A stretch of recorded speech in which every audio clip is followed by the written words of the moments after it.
Stephen! Andrew. Fancy spending a quiet night inside number 9? I'd love to.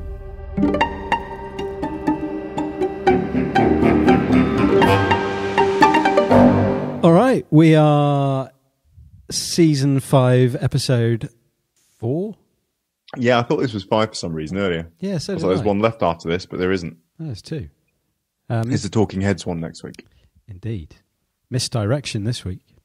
It is Misdirection. Directed by Guillaume Morales, produced by Adam Tandy, written by Rhys Shearsmith and Steve Pemberton, and it first aired on the 24th of February, 2020. I'm holding back. Hold back. Hold back. Hold back. We're only a few days before lockdown at this point, aren't we? We are. It's coming thick and fat. I was about to say exactly the same. It's on its way. It's on its way. COVID's on its way in. Yeah. Just less than a month.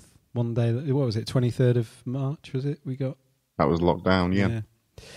Yeah, so we've got a month left while we're watching this. Little did we know. The world's about to change. If only they carried on the series, rather than selfishly stopping, letting COVID take hold. Exactly. Correlation, causation. Have you got a synopsis for us on this one? I certainly can have a synopsis for this one. I challenge you. You challenge me. Okay. Challenge accepted. We're introduced to container number 9, inside which an incredible magic trick is taking place. A magic trick that... Oh, I had it. It sounded like it was going so well until I suddenly thought I've run out of words. Challenge failed. We'll get him next time, boys. Game over. Bye.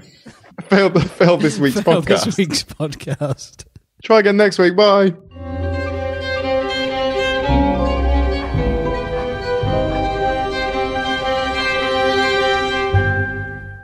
Okay.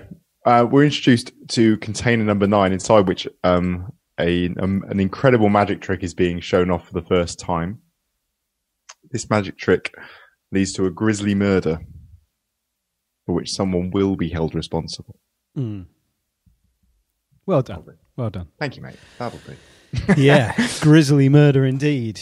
But also farcical and quite comic. Very farcical murder that you're sort of wincing your way through. Yeah, it's both funny and awful, which is, I don't know, probably Rhys Shearsmith and Steve Pemberton in a nutshell. Funny, but awful. But awful. I imagine they probably wish that was printed on the back of their script books. Funny but awful. Funny but awful. Yeah. So, reactions to this? I really, really, really, really like it. I think it's superb. It's amazing, isn't it? I really like this sort of story and watching this kind of stuff play out, especially the flashback through it all unfolding. Yeah. Saves you some effort of thinking about it for yourself. It's helpful, isn't it? Yeah. Yeah. Ties it all together in a nice, neat little package. Yeah. And I like the way that it happens throughout, though, rather than all being at the end and then... Yeah, I also like that the little flashbacks are done from individual character viewpoints. Yeah. And then adjusted for reality. Yes, exactly. Yeah, and the flashbacks are not revealing the true thing that's actually going on. Yeah. They're like, in themselves, a misdirection, which is quite cool. Exactly. That. Yeah. Yeah.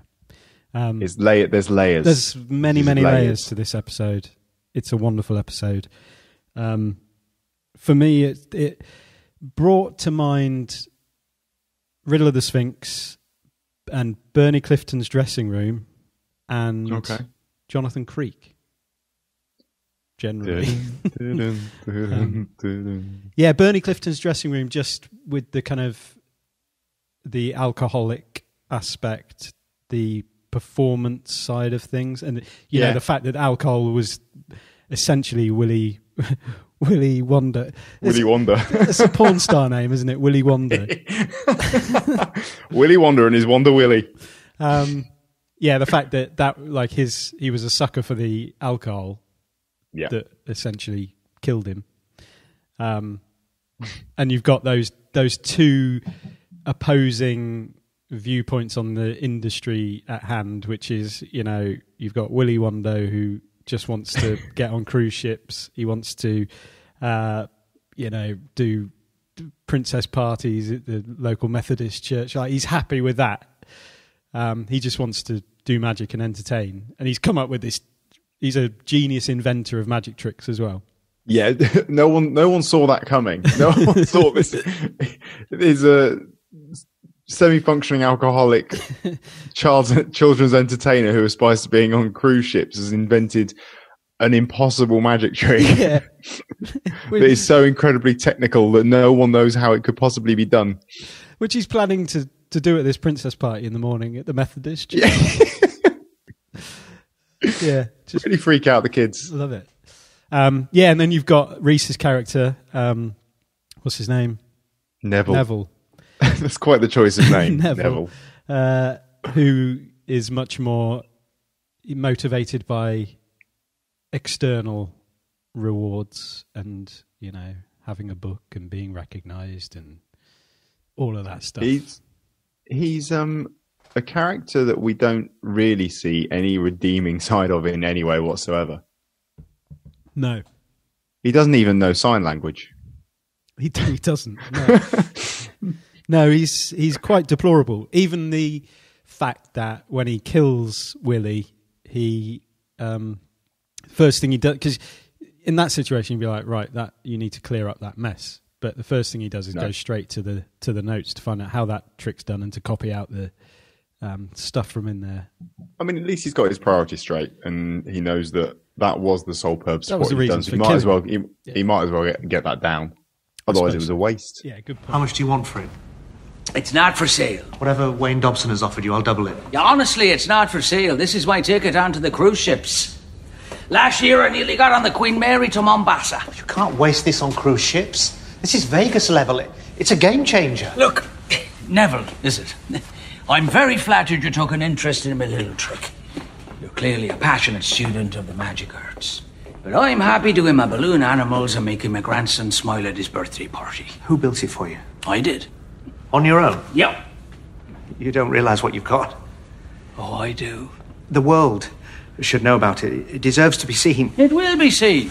I've got a princess party tomorrow morning at the Methodist Church. So yeah, I mean, this is it's a word we've used throughout, which is misdirection. It's kind of what the whole show hinges on to some degree. Like it sets you on a path in one direction, a Willy Wondo direction, and then pulls you off. Pulls you off. That's very much a porn star name. I've gone Willy Wondo direction.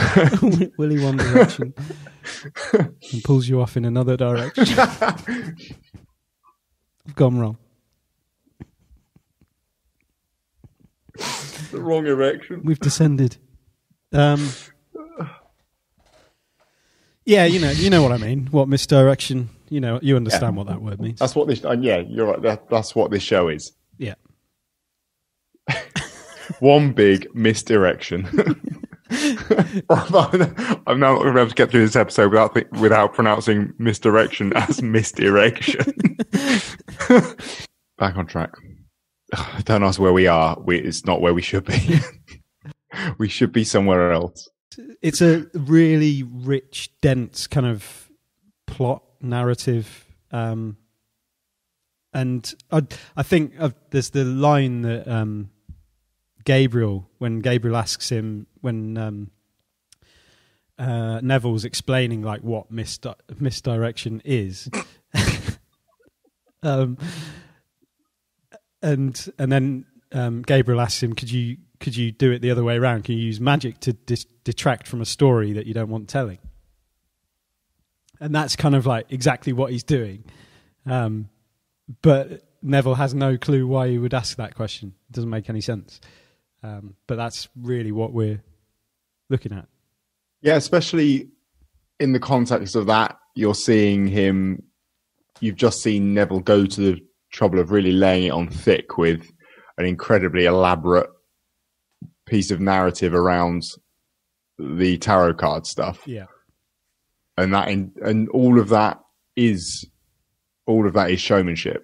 Mm-hmm. And for Neville, he has no idea why anyone would want to get across anything other than arrogant showmanship, arrogant, self-indulgent showmanship. That is what he is all about. Yeah.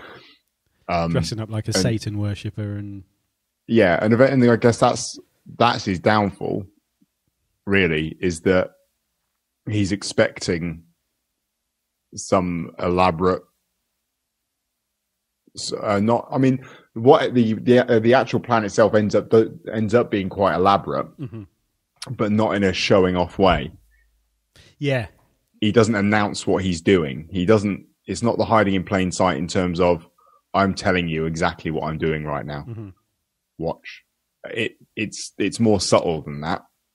Because he doesn't want to be quite so brazen about it. Because he's not a Neville. Yeah, exactly. It's like the anti-Neville. The anti-Neville, yeah, exactly. Yeah, and just in the whole way that he uses Neville, it's almost like the judo move, like using Neville's own arrogance and attitude against himself, because he can't see what actually is going on. Because he's so fixated on when he's basically humiliates him, doesn't he? With that, explaining that trick, that has got him to put his fingerprints all over that razor, or does eventually, and shows him exactly what he's done with the tracker as well. So, and that's the thing though, is that he's counting on. He knows. I'm not sure how he does know Neville quite this well. He's read his book. I guess, yeah. Or has he? Because if he did, he'd know that he changes this. I think he does know that. He does know that, yeah. He knows that rather than actually watching a trick unfold and offering some useful feedback on that trick, Neville will look for every opportunity to arrogantly undermine and belittle him. Mm-hmm. And so he thought, well, I can use that. Yeah. And Neville's so childish in that. It's like when he's on the phone to Jenny and says, he tried showing me a magic trick. I wasn't fooled. I wasn't fooled. As if that's somehow that makes him a good... You know what that reminds me of? Do you remember that clip of Michael Owen's soccer skills? When he's just pelting footballs past that goalkeeper kid, and Neville Southall goes, "Well done, he's 13." Exactly. It's like that. It's that same thing, where he's obviously got there's something about Neville that. That's a terrible follow-up to "There's something about Mary." Neville's got his fringe spiked up. Like that kind of annoying competitive thing where he thinks that people are going to be impressed with him being able to work stuff out, but actually just people like that end up with no friends. Oh, I'm planning to race one of my year 11s through an exam paper tomorrow. I said, I've done it quicker than you. I win. Yeah. I'm not going to go and tell everyone in the school. Well done. He's well 15. Done. He's 16. Yeah. That wasn't me. I've been doing that interview. Okay. Well, that's just weird then. How'd it go? He wanted to show me a magic trick. I wasn't fooled. What should we do? Should we wander through the episode? Should we go back? Yeah, let's go back to the beginning, I reckon. Okay. Stephen! I mean, in many ways, we probably should.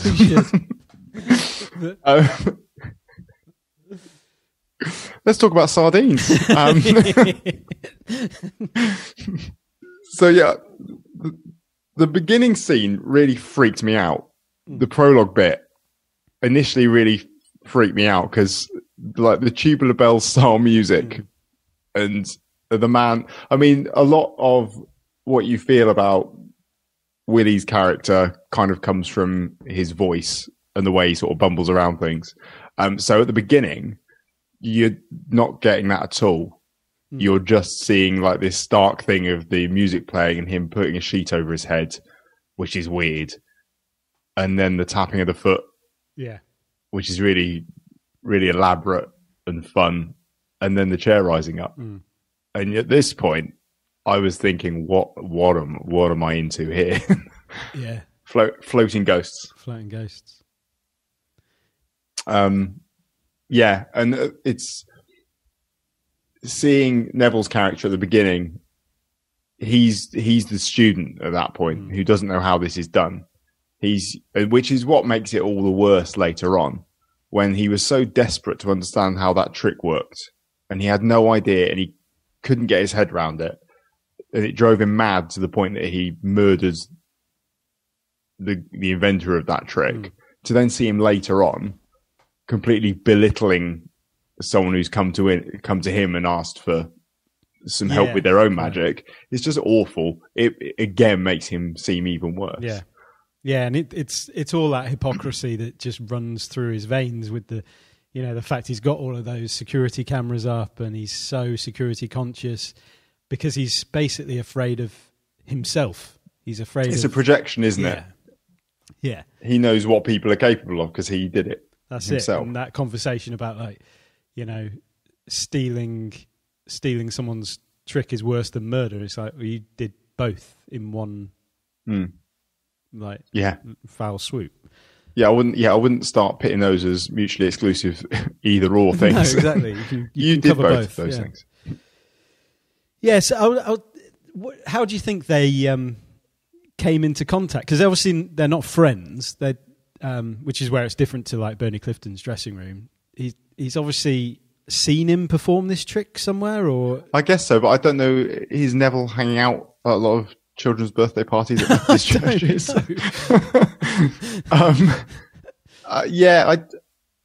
Because it doesn't strike me that Willy Wondo's out doing big theatre shows for people and showing off his incredible array of tricks. No, trying to make a name for himself.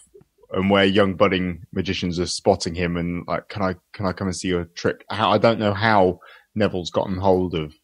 No, because it's not like this. It's not like Willy's even like pitching it as a. He's not like a trick salesman. He's not going around like, "Do you want to buy this trick?" Because he doesn't want to sell it.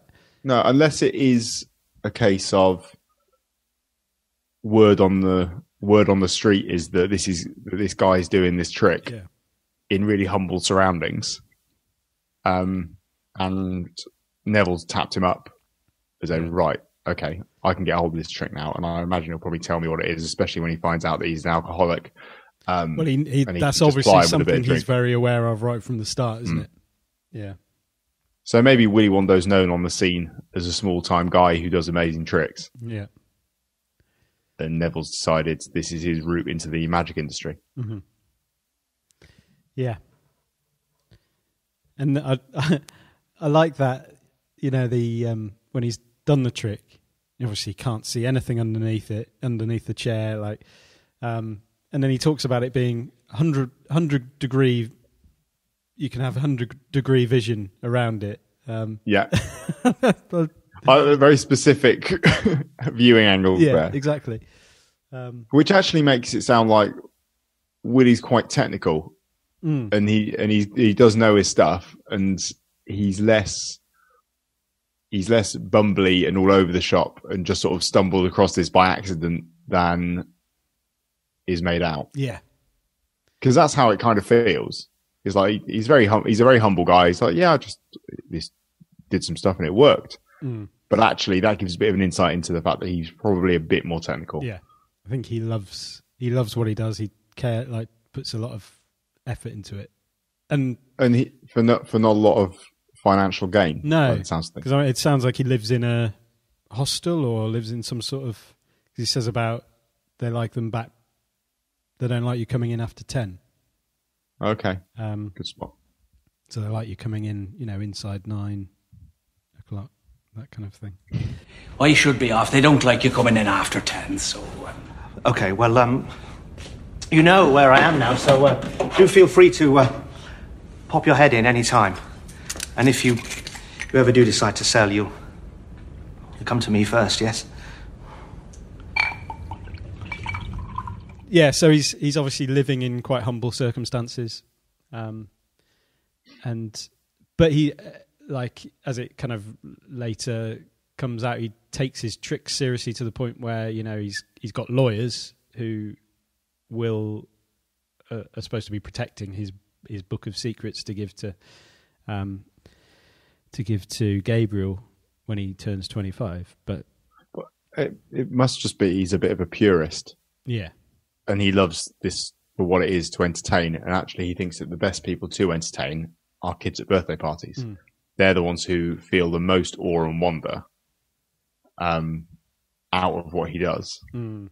Because when you're presenting to people like Reese or Neville, they are just trying to figure out how you've done it. That's all they're interested in, yeah. And that's not the purpose of what you're doing. Yeah. And when you're presenting to, critical eyes. It's the same with most adults, isn't it? When they see magic, the first thing they want to do is know how it's done. How did you do that? But actually, deep down, that's the last thing you want to know, because when you find out, it's like, oh, that's a bit rubbish. It's like, it's not, because it had you fooled. But like with kids, they're just like, whoa, it's magic. And that, there's something, you can capture their imagination then. And as a purist, you would have that sense of like, no, you're bringing them to life, or giving them that real awe moment. And I think that's right. It's the awe, isn't it? And did you ever watch the TV program Penn and Teller Fool Us? No. So, it was the magician pair Penn and Teller it was a competition essentially where up and coming magicians would come and perform a trick, and the idea was, if they managed to fool Penn and Teller, if they managed to pull something off that they had no idea what they'd done, then they got a shot supporting them in Vegas on their stage. Oh, wow. And the whole purpose was to try and do something that hadn't been done before and fool the two most respected magicians in the business. And that was the thing. Everyone was trying to get to that point where even those people did not know how it was done. And that's where the enjoyment comes from. Yeah. Is getting to the point where no one knows how you're doing it. And you're right, that's what gives you the most pleasure, not knowing. Yeah, exactly. You don't want, there's the two sides to it, isn't there? There's the part that is desperate to know, but that is in conflict with actually the deeper thing that really basks in and enjoys the fact that you don't know. That's what gives you the enjoy. It's like with a murder mystery, like a detective thing. Like, you're desperate to know who the killer is, but the last thing you actually genuinely want to know is who the killer is.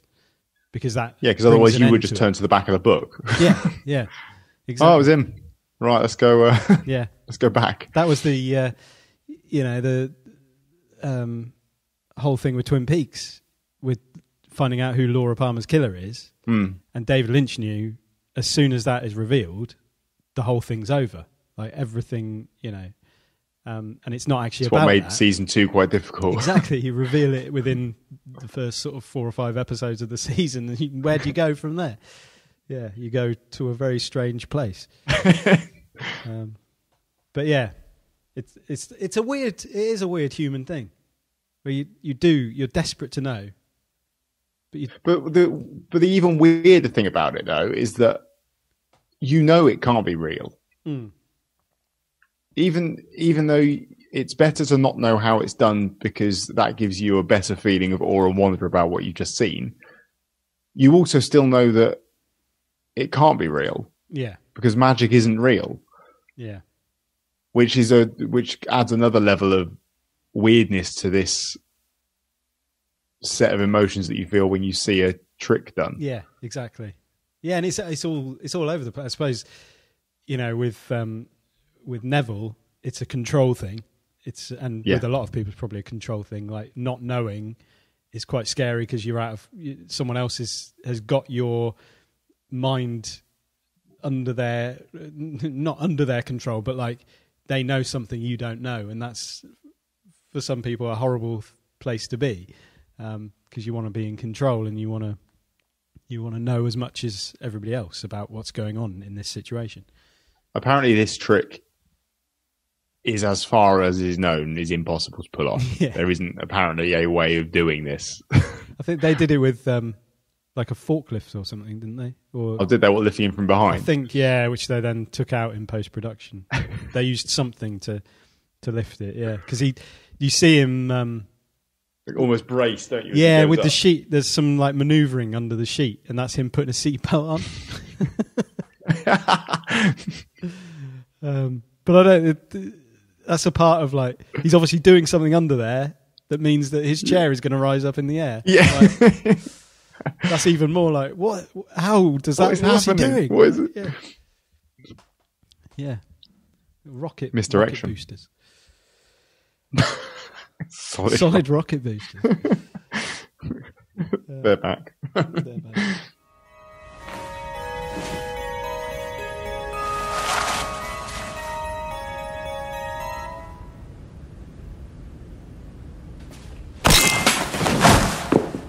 Oh, we've kind of mentioned it already, but yeah, the comical nature of repeatedly trying to kill him with objects that are designed not to harm people. A rope around his throat that's a trick rope. And then that's supposed to look like a very sharp guillotine, but it's designed to not cut people's heads off unless you really, really put your back into it. The way his head pops off is just it's awful. But the fact that it's done with him running around with a sheet on, it's quite similar to old Michael McIntyre, Jonathan Ross in. It's a bit. Yeah. It also put me in mind of the Rasputin story, the Russian sorcerer guy. Yeah. Who was with Tsar Nicholas, that they tried to kill him in various ways and he just wouldn't die. Yeah. Yeah, the sorcerer who they just couldn't kill. Yeah. As he's running around falling from one thing to it's the way, and you're right when you said it's farcical, because it's the way that he lands on a guillotine and puts his head in. Yeah, that guillotine was shown to us quite early. Yeah.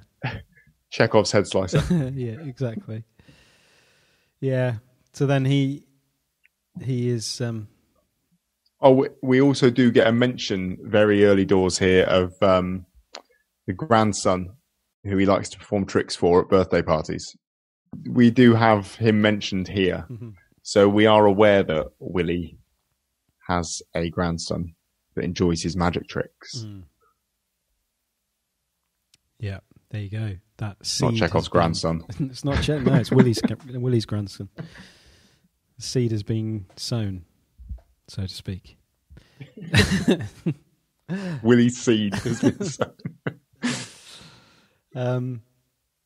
Yeah, so then we jump 9 years later, and we're back in Unit 9. And Neville is different. He looks a bit different. He's dressed like a prick, isn't he? He looks like a Nazi Bond villain, devil worshipper. I think Jenny gets that. Yeah, right. Yeah. Hollywood Satanist. Exactly. The dark turtleneck under a jacket. It's the outfit of a man who takes himself far too seriously. Yeah. It's like Garth Marenghi. Yeah, very much so. Yeah. Yeah. And so we see Jenny in the zigzag device, don't we? That's how we're introduced. She doesn't want to. She's retrained in something so that she doesn't have to be his warm prop anymore. Another mention of warm prop. Warm prop. When was our last? From Seance Time.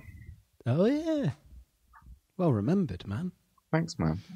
Well, the biggest deception will be creating the illusion you're enjoying it. Well, I told you it was a bad idea anyway. Just get me out. It's not a bad idea.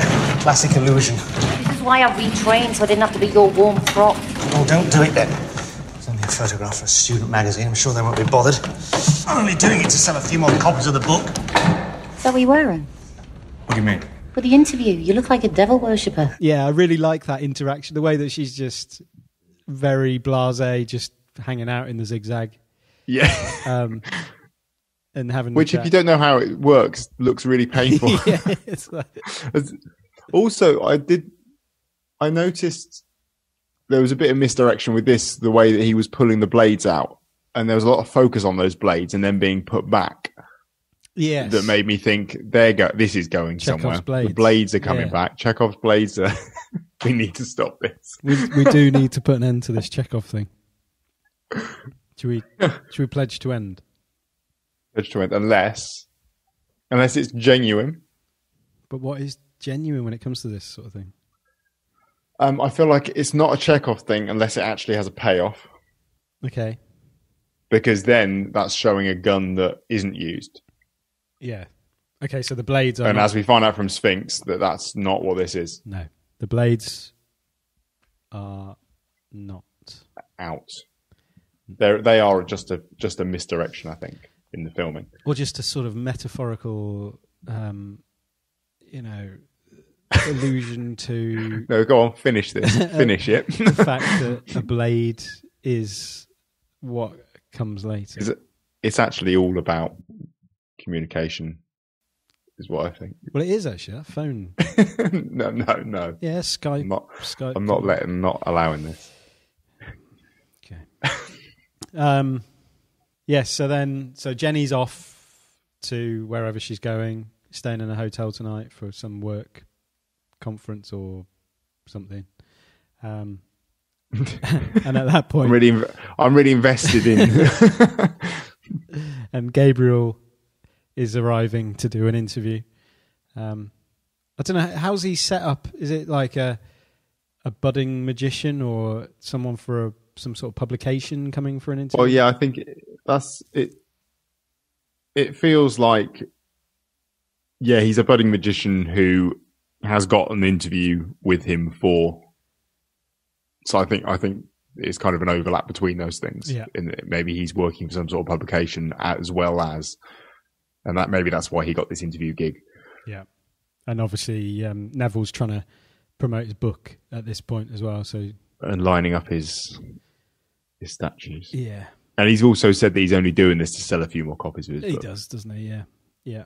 Yeah, I think that what a guy. That moment where he's putting his awards on the table. Again, that's the sort of thing that you're like, if you turn up for the interview, you're like, man, you're not who you think you are, if that's what your table looks like. Because you obviously care too much about that stuff. If you're actually a really good magician, those things might be there, but they'll be on a shelf somewhere, sort of. Yeah. Not on the table. Is the decanter that's front and centre on the table the same decanter that was being drunk out of in the prologue? Well, I don't know. I was wondering that, because you never see Neville actually drinking anything, so it could still be the same. It could be the rest of that bottle from that night. Who knows? Just to remind him of the good times. What he did. How he got where he is. Yeah. And that's the thing, though, is that it's this weird split between Willy being such a humble guy who had no grand ambitions for that trick, but that trick has completely transformed Neville's character from sort of this. No, his character was quite unsure of himself and didn't understand what was going on with this trick and was just desperate to know how that worked. And there was no sort of air of arrogance about him.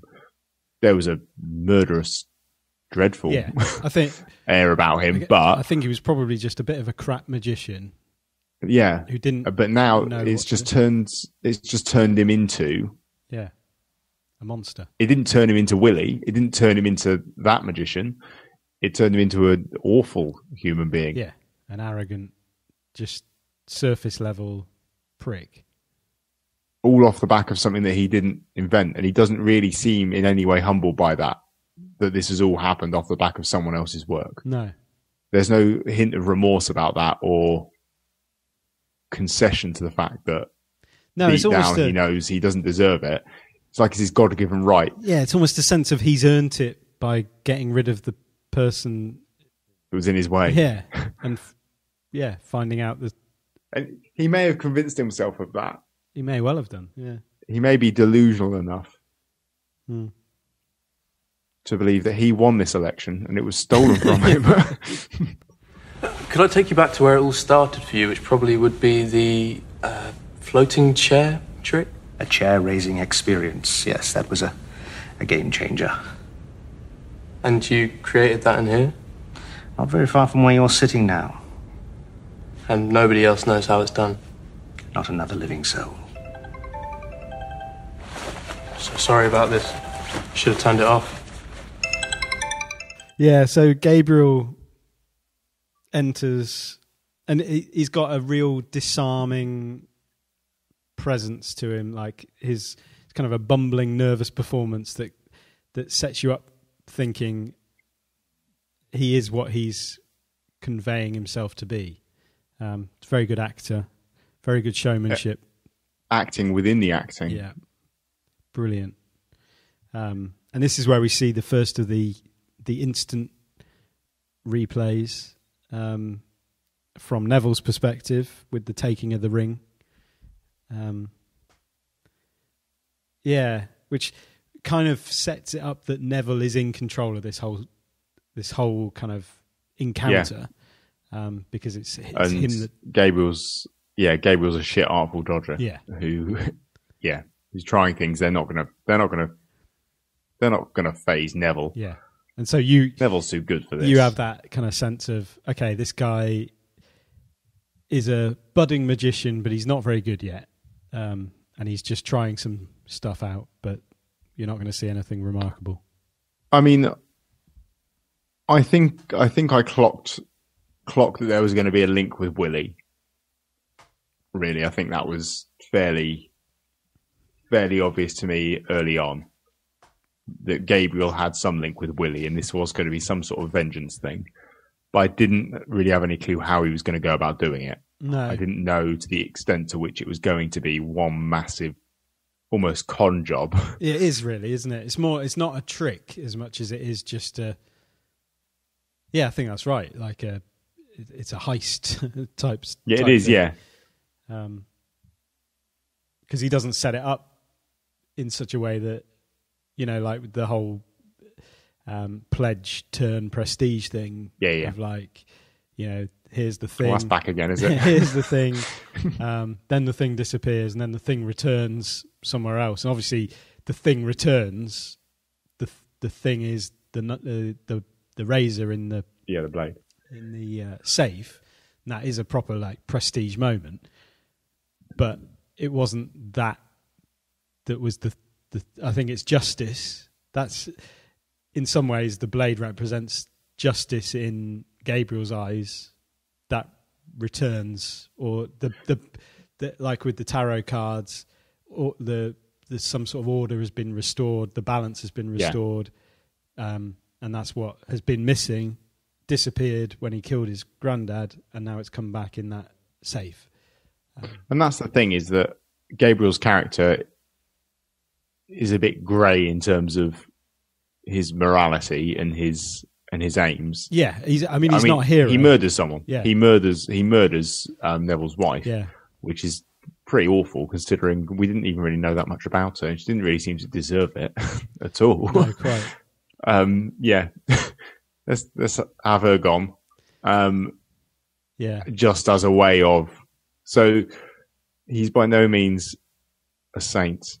Definitely Gabriel. not. No. Or he's no angel Gabriel. Let's put it that way. There you go. Oh, names are very.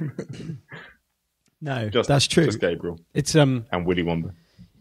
Yeah, it's not a happy ending, even though Neville gets exactly what he deserves, but he doesn't deserve to be framed for his wife's murder. He deserves the truth about the fact that he murdered Willy. But that's the quandary that Neville ends up being put in, isn't it? Exactly. Is that he could essentially get himself out of this at the end if he told the full story of him killing Willy, swapping one murder for another. Yeah. But he doesn't want to be a plagiarist, or known as a plagiarist, because that's worse than being a murderer. Yeah. Stealing someone's idea is worse than killing them, is what he says, isn't it? So that's the choice that he's left with at the end. Yeah. He has to make that decision, and instead he decides to be a murderer. Yeah, it's better to have killed my wife than to be seen as stealing an idea. Yeah, although I don't know whether he then potentially ends up down the line of having been convicted of killing both of them. Because just saying, well, I killed some guy's granddad and now he's set me up for this one as well. That's very convenient. Yeah, that's true. It's a risky play, that one.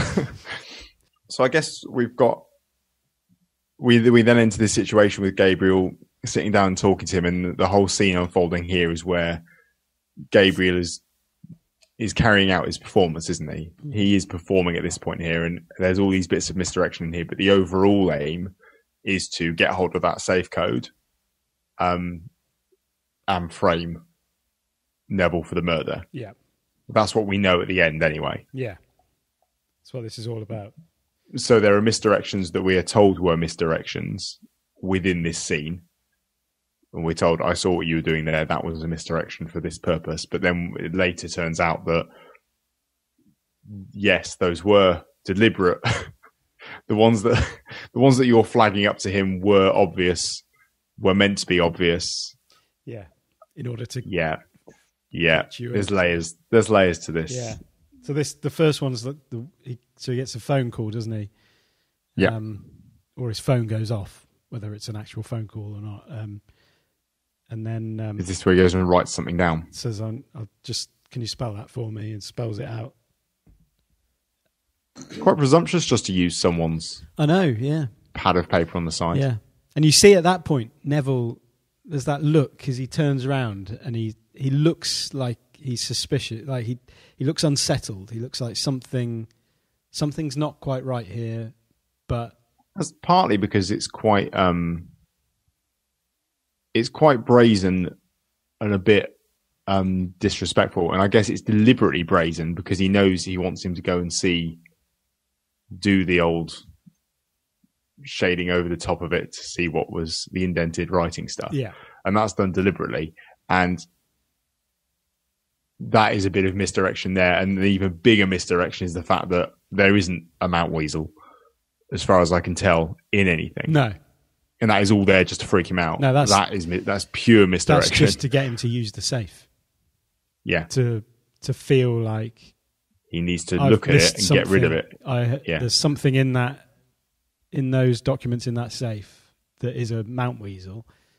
That means he has to open that safe, which then gives him the combination. With the ring that has been swapped, handed to him, yeah. Because that was the whole bit with the sort of the bumbling, dodgy handoff with the ring at the beginning that was apparently very obvious, was it was supposed to be. Yeah. Yeah. Just an easy, another one. Quick swap. A ring that's clearly from one of those, grabby machines that you get at the arcades. So it's quite easy to get a replica. Yeah. Yeah, he must have been studying him. Yeah, I think he knows quite a lot. Quite a lot. Him. Yeah. But I guess Neville's quite brash and out there and showing off about himself, so it would make sense that people were able to know a lot. He's probably written in his book about exactly what that ring is. If you read this book, you would learn that I change the combination once a week, and not even my wife knows it. You think I would reveal my secrets to a dirty little chancer like you? So this next bit with the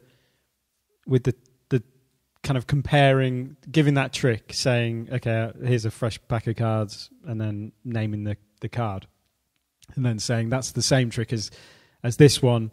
And there's something about that, and I feel like Rhys Shearsmith is potentially in this. There's a personal thing here because I think he likes the magic, the horror, the theatre of it all.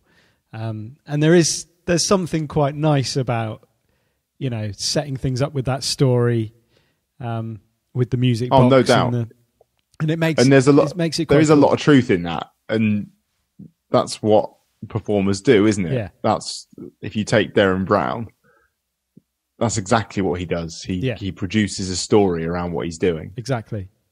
Yeah, and I think I find Derren Brown really interesting because he's almost the inverse of, probably more similar to Gabriel, because Gabriel does the sort of, the pretend NLP stuff, like the planting little words. Yeah. But it's like that's not actually what he's doing, and it's the same with Derren Brown. And I find it really interesting that people think that's what Derren Brown does. Because he's made that suggestion that it's and then they've drawn this or whatever. And it's like, no, actually he's a great illusionist. He's a great, like, he does a lot of like classic tricks and stuff, and uses the NLP side of things as the misdirection to make you think he's planting that idea in your head, and actually he's not. You didn't actually think I was going to give you the code to my safe, did you? Psychologically nudging me toward it with "it's safe to say any combination, lock the numbers in." It's early Derren Brown at best. You killed him, didn't you? Who? My grandfather, Willy Wondo. But yeah, that tarot trick is... I like that moment. It's a good one. Yeah, I do. I like the way it was set up with the, right, just do this. Yeah. How's that? Well, that's very impressive. Yeah, fine. Okay, right, okay. Now here's a ridiculous story.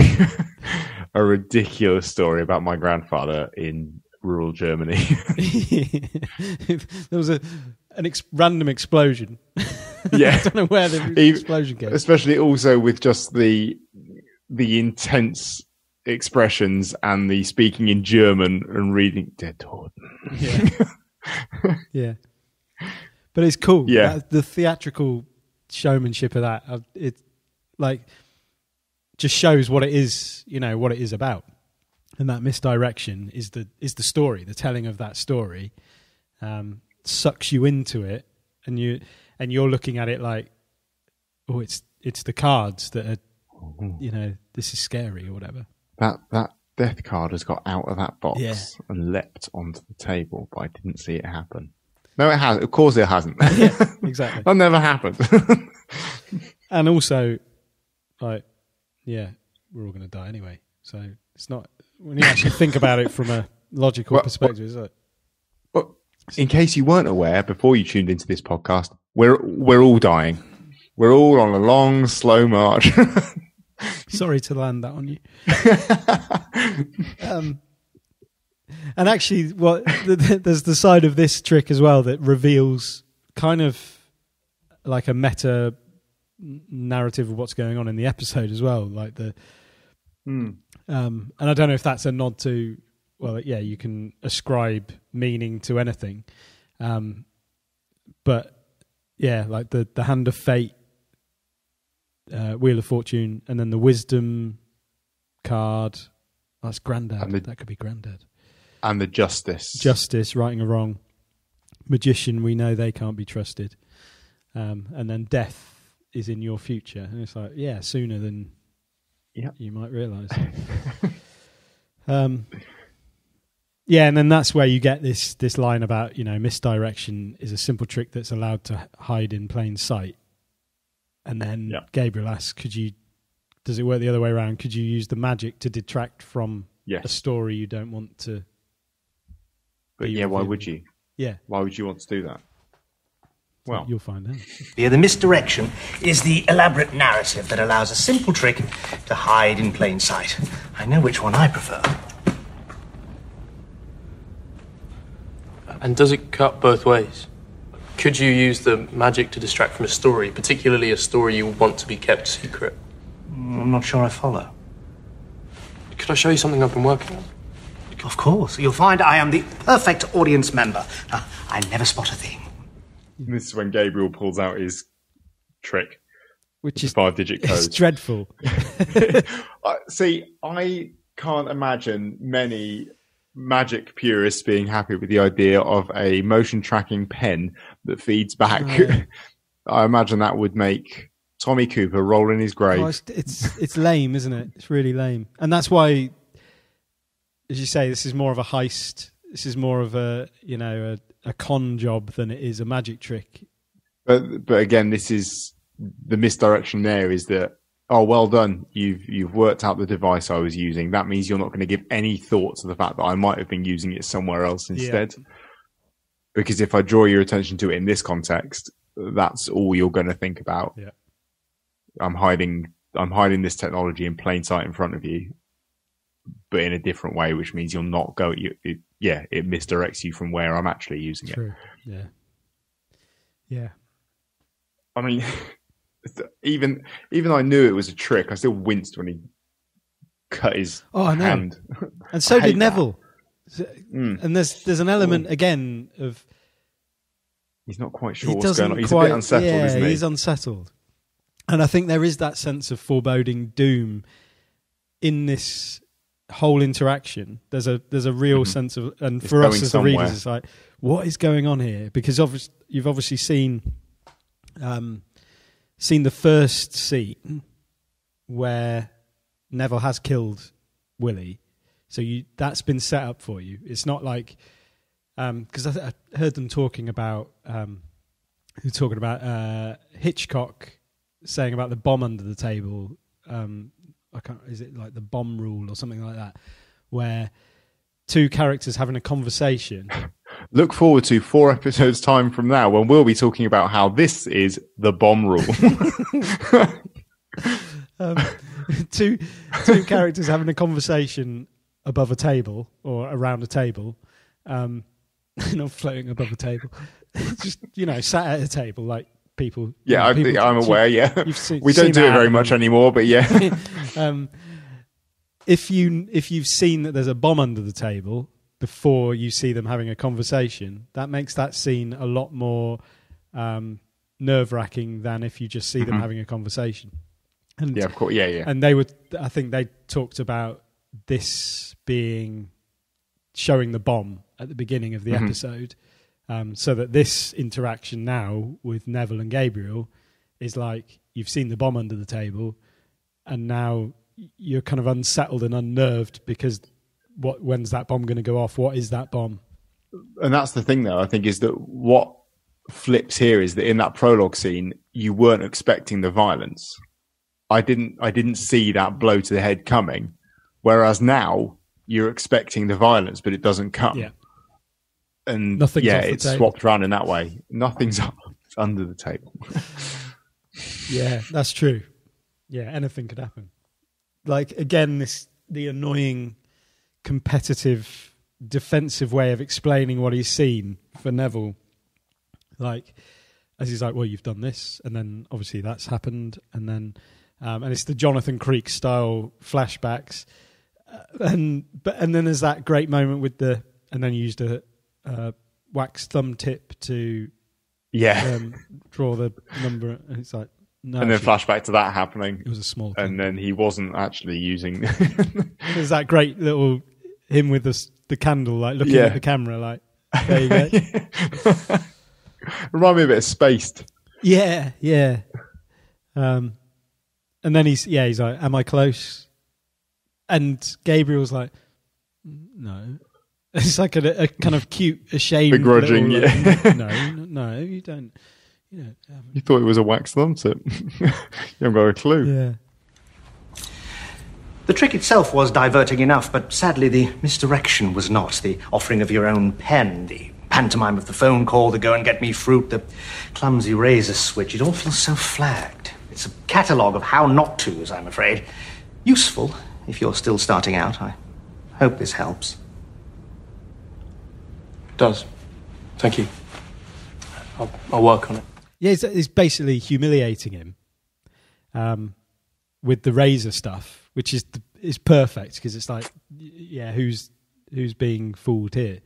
And he says like, "May I?" and he takes it out of his pocket, and then has that little line about, the trick itself was diverting enough, but sadly the misdirection was not. It's a catalogue of how not tos. I hope this helps. At which point Gabriel's like, yeah, it does. And when you're going back for another view, you're like, yeah, it helps to clarify that you are an absolute prick and that you deserve everything that's coming to you. At that point, I mean, he should have spotted that it was such an obvious thing that had happened there. It's such a stupid mistake to make as a magician of any level. Yeah. That he'd done that on purpose. And that would be the obvious thing. Occam's razor, if you will. Grandad's brought up again. Yeah, it's where's his passion come from for magic. Yeah. It's the way that Neville's taken aback by the mention of Grandad. As though that anyone having a Grandad is a terrifying idea to him. Yeah. Or has he spotted a link straight off? Has he spotted a link? Has he got a feeling here? Has he been expecting this? Is he just always really paranoid that someone is going? There will be vengeance because he knows that he knew Willy talked about his grandson. He knows that he has a grandchild. Has he been waiting for this? Yeah, we get that reveal that he disappeared nearly 10 years ago, and then at 25 years old, Gabriel should have received his notebook. And then I feel like the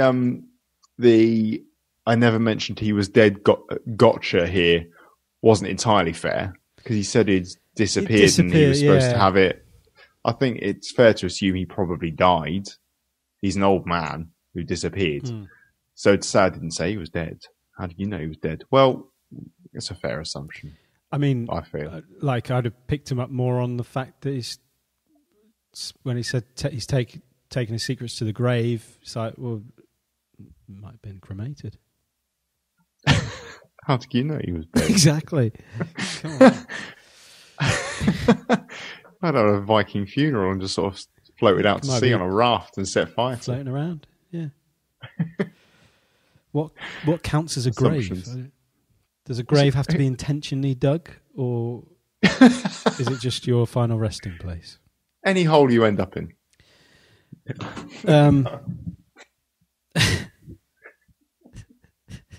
That wasn't on purpose. Get rid of that. Get rid of that. Misdirection. So time's ticking on. Do you have everything you need? I think so. Yeah. Good. Well, I'll go and get you a copy of my book. I can sign it for you with your magic tracker pen. He doesn't quite have everything he needs. Nearly does. He just needs to unsettle Neville just one last little bit. When Neville goes to get the book, he goes to the safe, which obviously... Try the codes. You're watching it. Number. First time you're watching it, you're thinking, oh, you got to hurry up. He's going to come out. It's like, well, no, that's exactly what he wants. That's what he's playing here. And you'd have to be a real ninth-rate Darren Brown wannabe to expect that when you just say write down a 5-digit code on a piece of paper, they would write down their highly confidential safe exactly. code. Yeah. But I feel like there are programs where that would have been the level that they would have. That's the only 5-digit number I can think of. Yeah. That's what they'd have gone for, though. And they'd have written that, they'd have put that as, oh, it's clever because he fed that. Well, like what people, where we think Darren Brown is doing his work, which is planting those seeds of words in people's heads. Like, I don't know, I feel, I'm not going to name any particular shows, but I feel like that is the kind of thing that you would get from some things. Don't worry, we're all safe here. Now write down a number on this piece of paper. He just said safe. Now he wants a 5-digit number. What link could my brain make here? Little did you know that when I used the word safe, I was actually talking about your safe. And when you wrote down a random 5-digit number, it was... Whoa! Unbelievable. Mind blown. But I guess that's the character he's trying to play to Neville at this point, isn't it? Yeah. That's what he's trying to make out Yeah. he was And then attempting when he goes over there with the piece of paper. It's basically stroking Neville's ego because... Oh, you're right. Yeah. Of course. And he's like... You're better than me. You are the best. Yeah, exactly. And that's pretty much all he has to do over and over again. Is just make Neville feel like Neville is in control. I love the bit where he lobs the paper at his face. Yeah, I know. And even that, it's like... he's so out of place. Yeah. It's like... Meh. But he needs him to open that piece of paper and think, oh, I wonder what the word... I guess nothing draws attention more to that piece of paper than it hitting him square between the eyes and then falling to the floor. Well, that's it. And there's a metaphor again, isn't it? It's like hit him straight between the eyes. Yeah. Hiding in plain sight. Everything is there. Yeah. And so then it's the first time we know Willy Wondo's name, isn't it? When he says about his granddad. I guess so, yeah. Who invented the chair-raising experience. We haven't mentioned the chair-raising experience, which is a brilliant name for that. Brilliant name. Genius. That guy, Willy Wondo, he was ahead of his time. It's a chair-raising experience. It's like hair-raising, but it's a chair that raises. Well done, Willy. You're right. And that is incredible. Brilliant. It's just... it makes it worse that Neville just stole the name as well. He didn't even... He couldn't even be bothered to come up with his own spin on it. He just went, yeah, chair, I'll have that. I'll take the whole package. Which in some ways is almost the Mount Weasel thing, in that he hasn't changed. He called it, yeah. He's called it I guess the same so, yeah. thing that is written down on whatever it is that Willy Wondo wrote as his latest inventions. But it also highlights quite how uncreative Neville is. And there's no way he was coming up with he can't even come up with a name for something, let alone the trick itself. Yeah. And so he has no right to build a career off this thing. No. If he'd given it its own name, I might have given him some credit. Well, I feel like I'd then get told that I was giving him too much credit. Again, like someone learning sign language. That's a really good point about his lack of creativity, because all you see him with the zigzag, which is a common... Barely trick. worn. Everybody does that. Bit of card trickery. Everybody would know exactly what you're doing there. And the spirit, what was it? The spirit, whatever the spirit cabinet is. Which, you know, when you see him ringing, like, whatever that is doesn't look very good. And it's Spinal Tap scale. It's very small. Yeah. Like, you can't... I asked for a stage. You can't work that on a big stage, can you? I need it 15 foot high, inches. Yeah. And then, so that's where, he mocks Gabriel. He's because he gets dozens of accusations every year. That's a great use of the word dozens. I found that quite good. Dozens is a odd one. It feels very understated. It's like dozens is like, that's not many then, is it? It's like average 2 a month. We're talking here. Yeah. So 12 or 24. A multiple of 12. That's all I'm giving you. Yeah, Baker's dozens of accusations. 13, 26, 39. I had 39 accusations last year. And he does that. Three Baker's dozens. I don't know why he puts on that. I invented it in my bedroom. What? Why that voice? Because again, he's better than these people. No one credible would suggest that he had stolen. But he's talking about himself. Baseless and pathetic people. No, but he's talking about the people who are accusing, isn't he? Yeah. Well, saying, I invented this thing in my bedroom. Isn't he saying that they say they invented it in their bedroom? Mean, at the end of the day, he's claiming that he invented the chair-raising experience. That's true. Like, what is it? Meters away from this point or whatever. It's like. He's just the ultimate hypocrite. Projection again, isn't it? You stole his trick and then you murdered him. Now, why would you think that? Because among his personal effects was a list of all the tricks he'd invented. And on top of that list, his latest creation, a chair-raising experience. And where's your proof, Gabriel? I've got proof. Don't you worry about that. Proof that's going to put you away for life. You know how many accusations like this I face every year? Dozens. I invented that in my bedroom. Now I've seen him do it on the television. I've got the patent. You can't patent a magic trick. Well, you can, but then it becomes a matter of public record, and no magician is ever going to want that. Exposure, that's worse than stealing. All right, then prove it. Come on, let's open up the safe and see what's in there. No.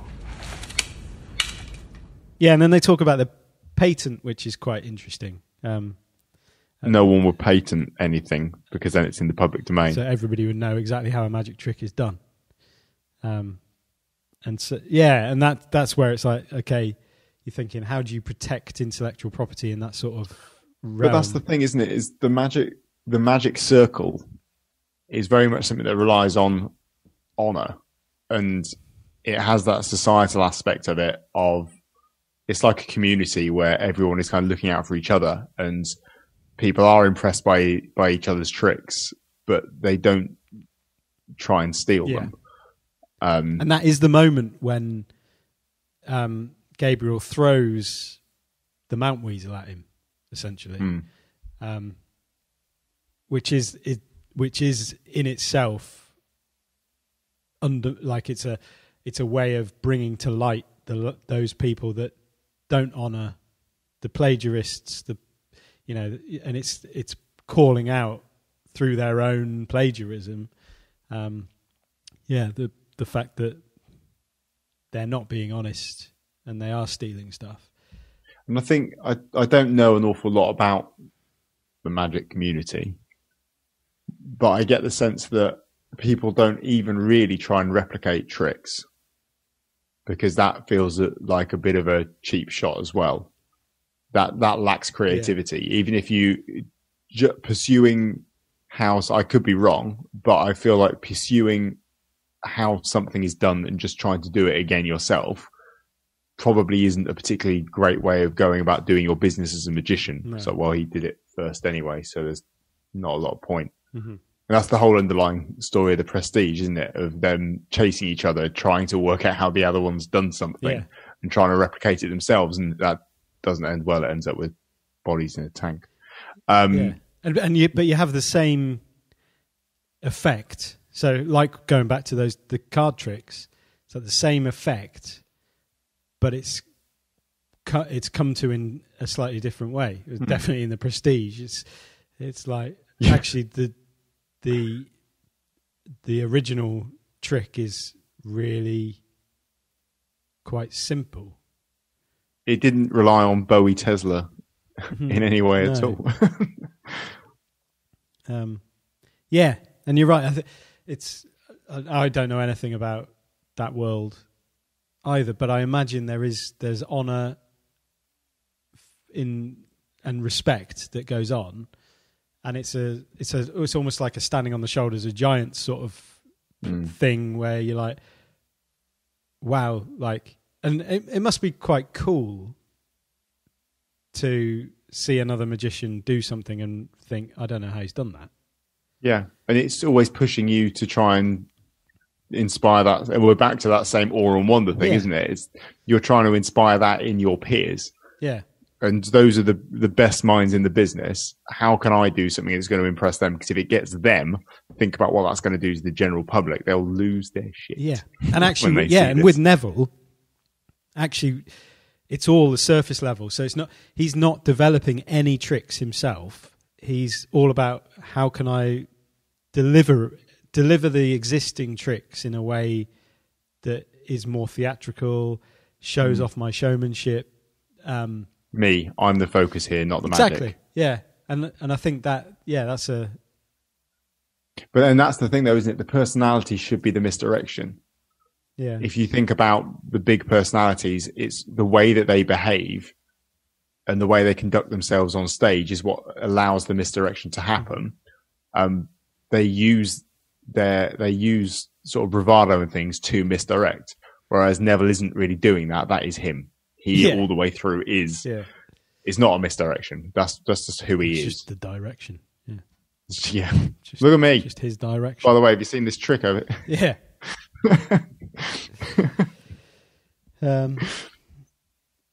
Yeah.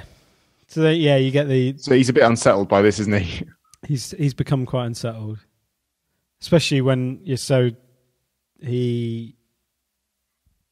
Gabriel goes, doesn't he? And then he works out, uncovers the Mount Weasel, which, when you're first watching that, because I didn't know what that was before watching this, and it sounds like some kind of really threatening, like a dark web malware, like something that unleash the Mount Weasel. Yeah, it gets into your computer and your life's just ruined. I don't know. Some awful ransomware. Yeah, it does. It sounds horrible. Yeah. You've been infected with the Mount Weasel. You'd be better off dead. Don't mess with the Mount Weasel. Yeah, and then this is the kind of weird moment with Jenny calling and looking really angry and saying someone's been ringing the hotel. Like, why have you been ringing, leaving threatening messages, abusive messages? I like that she doesn't question that's something he'd do. No, exactly. Just believes it straight away. So, he does. Stop with the messages. The abusive messages. What messages? The abusive messages you've been leaving. Actually, the truth is, Jenny, I haven't been thinking about you at all because I'm thinking about Neville. Because I'm Neville, and the only person I think about is Neville. I wouldn't be ringing you. There's the bit here as well where he manages to bring himself to admit that he doesn't know what a Mount Weasel is and needs to find out from her. And she starts explaining it, and he abruptly cuts her off and says, "Yes, I understand. That's fine. That'll do. Bye. Bye. That's it. That's all I need." No. Yeah. Awful. Yeah. I better go. I've got a mountain prep to do before tomorrow. Now, speaking of mountains, have you ever heard of Mount Weasel? Mount Weasel, all one word? Yes. Yeah, of course I have. It's a copyright trap. What do you mean? It's a deliberate piece of fake information hidden in reference work to guard against the stealing of IP. How? There was a famous case of Trivial Pursuit being sued by an encyclopedia. They'd stolen a question regarding Columbo's first name. They'd invented the fact that Columbo's first name was Philip, and lo and behold, it turns up in Trivial Pursuit, thereby proven. Plagiarism, yes, I understand now. Look, I've really got to go. My client's going to be here any minute. Okay, bye. Bit of fake information, such as the first name of Christopher Columbus. Was it Christopher Columbus? Yeah, I think so.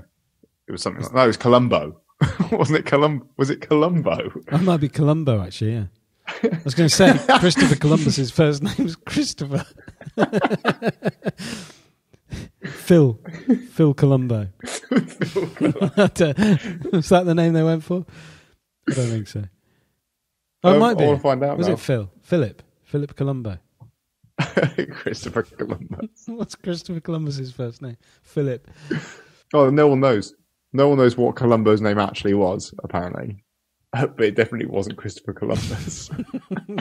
What, Christopher Columbus Columbo? Yeah, the card said the answer was Philip, which was false. Oh, there you go. In fact, Columbo's name was never revealed. A fact that's been confirmed by both the cast and writers. But that had been included in an encyclopedia. Trivial Pursuit, in Trivial Pursuit or something, wasn't it? Yeah, and then Trivial Pursuit added it as a... So that then showed that they were using... Columbus. I like the fact that Columbo sailed across the oceans to discover the new world. It's been a long week. Just Christopher, isn't it? Christopher, surely. So now he's got his definition of Mount Weasley. He knows that now. That's fine. He completely understands it. Yeah. Not a problem. And so he goes back to try and work on his spirit cabinet, his Spinal Tap spirit cabinet. Bing, bing, bing, bing, bing, bing. It was supposed to be a bell the size of Big Ben in there, but got all his dimensions wrong. He screwed up his inches. Yeah. So he gets paranoid, turns off all his cameras before he goes to recover the recover the plans for the trick from the safe because he's now convinced that there's something in there. Kind of incriminating copyright trap. And I think I'm happy now with the fact that he's turning off the cameras purely because he doesn't want anyone to see him do this. Initially, I wondered if he was turning them off because he was concerned that Neville was somehow hacking into his camera system and watching him because he thought he was maybe doing it that way to try and get into the safe. I don't think he gives him that much credit. No, I think he's concerned if there's a recording of him taking that information out of the safe and burning it, then that's fairly incriminating. Yeah. So yeah, he's turned off all his cameras, and then so he burns the trick, and then that kind of ends there. I don't know how much time then passes. Is it? I think it's the next day, isn't it?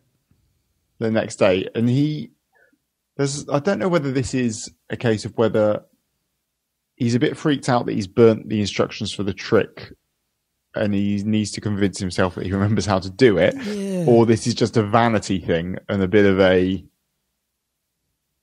dick move in terms of, right, let's do that trick, shall I? Because I can. I was wondering about that. Yeah. Because I was also wondering why he would still need all of those papers with the trick. That's the thing. They could have gone a long while back.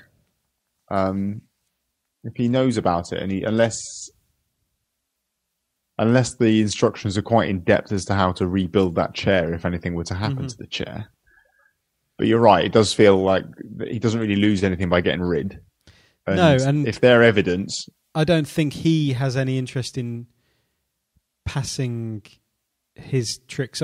I think with Willy Wondo, there's a legacy thing or a thing where it's like, no, I want to pass my work on to the next generation or to others once I'm gone. Whereas, with Neville, I don't think he has any interest in that sort of thing. No, if it doesn't directly improve his life here and now, he's not really that bothered about it, is he? No, but you might be right. So it's just a reminder of how to build this chair, which is actually quite complex. So yeah, he sits down to do the trick, and he pops the sheet over his head, and there's a camera panning in here as though something terrible is about to happen to him. Oh, is he about to get smashed over the head, blood pouring out, ending up in a guillotine? If they had managed to recreate that scene in the container again, or he'd gone into the zigzag box, and the blades pushed through or something. Those blades to be significant, yeah. But yeah, no, it's the police. Detective Inspector Philip. Second time we've heard that name in this. Columbo, the detective. There you go. There it is. There it is. I like that. I really like that. It's silly, but it's good. Yeah. Philip Columbo. Philip Christopher Columbus. Oh, Columbus. Columbuso. Names. Yeah, and this is where everything starts to sort of come together as to what's happened. And it's the moment that they reveal that his wife's dead, and he doesn't seem that bothered. Then he kind of snaps out of that. But again, you see... sorry, what? You see, like, he doesn't seem to actually care. He's oblivious to anything, really. Well, we found her dead. Right. Sorry, what? Yeah. This isn't going in. But then it's like... And then they tell him to take a seat, and he's more concerned, don't touch the magic chair. And then he comes out with that line, I can't believe it. She was only here yesterday. Which is where I thought it's the next day, isn't it? Yeah. She was only... Which... Because it's like... She's also your wife. Like, yeah. The fact that she was here yesterday that's not the thing. Elsie, you're the elderly woman next door. I can't believe it. I took her a milk yesterday and she was fine. But that is a classic line, isn't it? Of what people say, like when they find out someone's died. Oh, that's how only spoke to her last week. It's like, well, yeah. Well, I mean, that's how people what are death there, is. and then they die, and then Death is the dividing line between being alive and not being alive anymore. And when you're alive, you kind of you might see people the week before or whatever. Yeah, I found that quite a. It sounds suspicious from a policing perspective, but it's also a bit of a nod to that. Yeah, that really weird reaction that you hear all the time, and I think it is a natural reaction as well because only saw them last week, and then when you think about what you've just said, it's like that's Yep. It's so odd. I got a shiver. What state do you imagine that people exist in between being alive and being dead? What is the? Yeah, and it's the moment that they ask for an alibi that then suddenly you go, okay, I see where this is heading. Yeah, and he's cameras forgotten are for a switched off second. and the recordings. Yeah. Any particular reason you turn the CCTV CCTV off? Not really. Not that I can share. And yeah, what a terrible response to the police. Not really. Not really. Felt like it. Yeah, it doesn't look Funny. good for him. It doesn't look good for him. I'm sorry to have to tell you, Mr. Griffin, but a woman matching your wife's description has been found dead. Right. Sorry, what? We believe she was murdered last night in the vicinity of her hotel. Murdered? Would you like to take a seat, Mr. Griffin? Don't touch that. I can't believe it. She was only here yesterday. If you're going to do that, you need to set up a pattern of turning your cameras off like every week or so. Just do it like as a sequence. I don't know. Just make something up. Yeah. It's my special Willy Wondo time.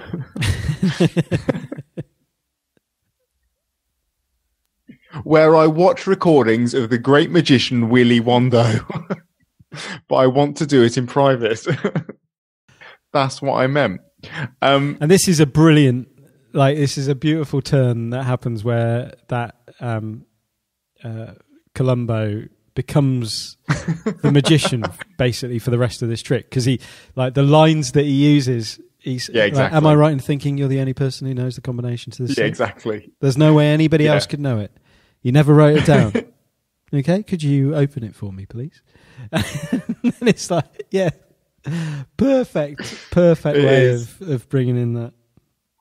And you see Neville switch from, we are open, I've got nothing to hide, to as he starts to type in the code, suddenly going, hang on. Yeah. Hang on. Now, at this point, I'm wondering when that blade got in there. And how.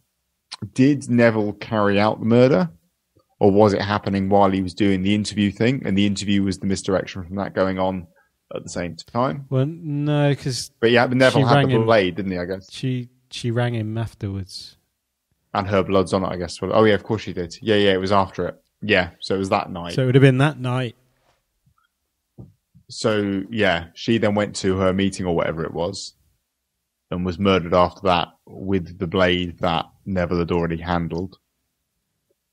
And at some point, Gabriel has come back, knowing that he would have switched the cameras off, I guess. Yeah. So the security cameras being off serves more than one purpose at this point. Yeah. It means there's no alibi, and he can get back in and put it in there. Although, now knowing the safe code. Interestingly, he only deleted...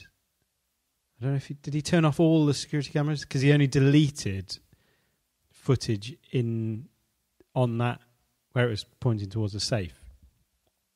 Because there was... So there might be a clip somewhere else of Neville making his way in. There might be. And also, Gabriel. Yeah, sorry, Gabriel. His prints will be on that blade. That's the thing, is if he's worn gloves, to handle it? Does he run the risk of those gloves wiping or distorting Neville's prints? Well, he's touched it earlier as well, hasn't he? When he's doing that trick, when he gets him to put his prints on it. That's true. So and this is where holier than some Swiss cheese. Well, I think this is where it then comes down to that dilemma for how much of Neville. What does he want to challenge this? It's up to him. What does he value more? Being seen as a plagiarist, or just murdering your wife? Because I guess he would have to give. He'd have to give a motive of some sort as to why this has happened. And either way, because he's still got questions to isn't ask, it? Because he at the end of the day he's murdered. So he's murdered Willy, and that will come to light the moment that he points fingers for the murder of his wife at Gabriel. Yeah, and the double catch of that is you're both a murderer and a stealer, plagiarist of that trick. And so it's probably better for him just to be the murderer of his wife. So there's... Imagine that as a choice. Although I guess, when they're putting that through the forensics, they'll find those other prints on it. They'll potentially question Gabriel, or try and work out whose prints they are. This story isn't over. It's not. They could do a series of this. Just one. Yeah. A whole Columbo. Whole Columbo episode where Columbo actually pops up. Big Phil Columbo. Hey, Phil Columbo. I'm thinking of Phil Scolari.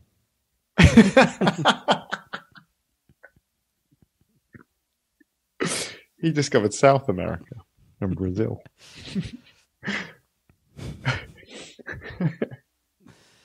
Yeah. Good episode. Enjoyed this one. It is. Yeah. Very, very much. Yeah. I think it's like it would be in my shortlist for episodes that I would introduce people to Inside Number 9 with. Yeah, that's a if good they shout. can handle her head popping off in the first 5 minutes. I guess that's a little grisly, but if you were holding back on using Riddler the Sphinx to introduce people to because of the nasty bits in that, this would probably be a slightly lighter version of it. Mm. Yeah, it's not as grisly as Riddle. No. No one's eaten. No one's eaten. Just a head pops off. According to your security company, you deleted yesterday's footage. You got a particular reason for that? No. No, not really.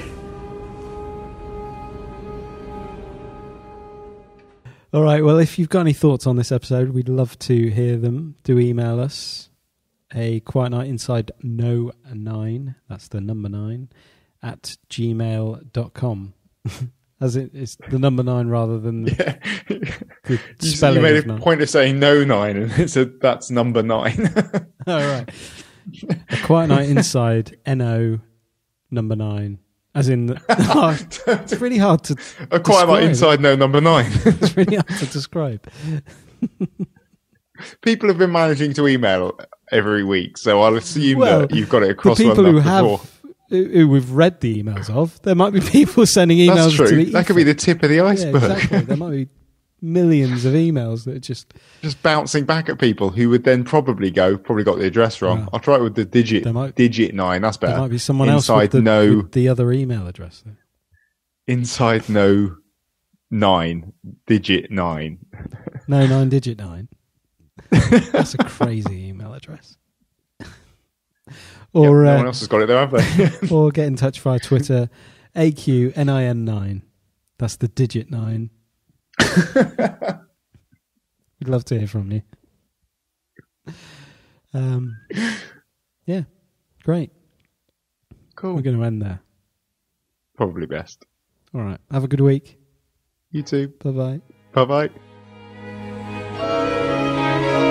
I'll ask you not to touch anything, Mr. Griffin. We need to test it for Prince. Yes. I see now.